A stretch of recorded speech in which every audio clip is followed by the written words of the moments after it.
Aujourd'hui, on vous raconte l'histoire de Hot Nigga, le tube le plus important de l'été 2014 qui a rendu célèbre dans le monde entier la Shmoney Dance,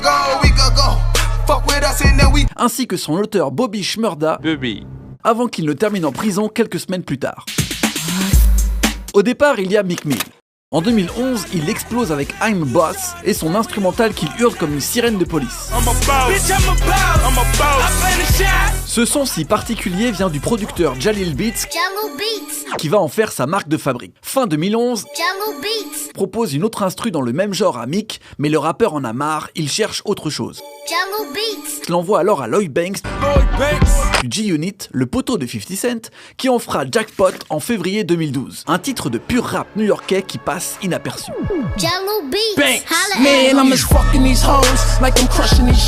C'est là que deux fans de Meek Mill et le découvrent presque 2 ans après sa sortie. Chewy et Roddy sont deux jeunes de la rue originaires du quartier 10 Flatbush à Brooklyn, New York. Ils trempent dans un tas d'histoires plus ou moins nettes avec leur bande de potes, le GS9. Donc des mecs plutôt gang. Pour tromper l'ennui, Chewy et Roddy rappent. Ils ont une dizaine de titres en boîte et viennent de poser sur le beat Jackpot de Lloyd Banks. Afin de promouvoir leur musique, ils décident de payer un jeune de leur quartier $300 pour faire 2 vidéos, celle de leurs 2 morceaux préférés, Shmoney Dance et Hot Nigga, le fameux morceau sur le beat de Jackpot. La vidéo sort le 23 mars 2014 sur YouTube. On y voit Chewy, renommé Bobby Shmurda, au milieu de ses potes parlant de son quotidien violent. Le clip est comme un documentaire très réaliste de leur style de vie. C'est alors qu'au milieu de ce docu naît une danse incongrue, la Shmoney Dance, avec ses petits pas chaloupés tournés en dérision. C'est cette alliance de violence et d'humour qui va marquer les esprits. Ce qui marche, c'est aussi ces nouveaux mots, Shmurda, Shmoney, car la bande s'est créé son propre langage en ajoutant des ch partout, un peu comme les schtroumpfs. Venez, schtroumpfez-moi. Je vais vous schtroumpfer jusqu'au village. De nous quoi? La vidéo et surtout la danse deviennent virales à New York, puis doucement dans tout le pays, notamment sur Vine.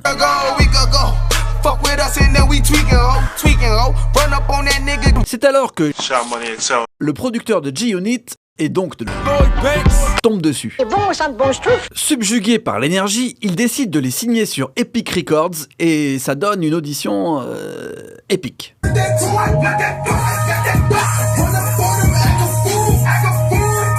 Hot Nigga ressort alors en grande pompe pendant l'été 2014 et atteint la 6e place du Billboard. Il faut schtroumpfer ça au grand schtroumpf. Une légende est née. Mais quelques semaines plus tard, le 18 décembre 2014, la bande GS9 est arrêtée devant les studios Quad, les mêmes où Tupac s'était fait tirer dessus dans l'ascenseur.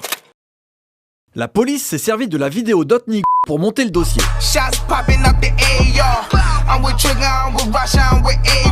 En même temps, il cite tous ses potes et tous les bails criminels qu'ils ont fait.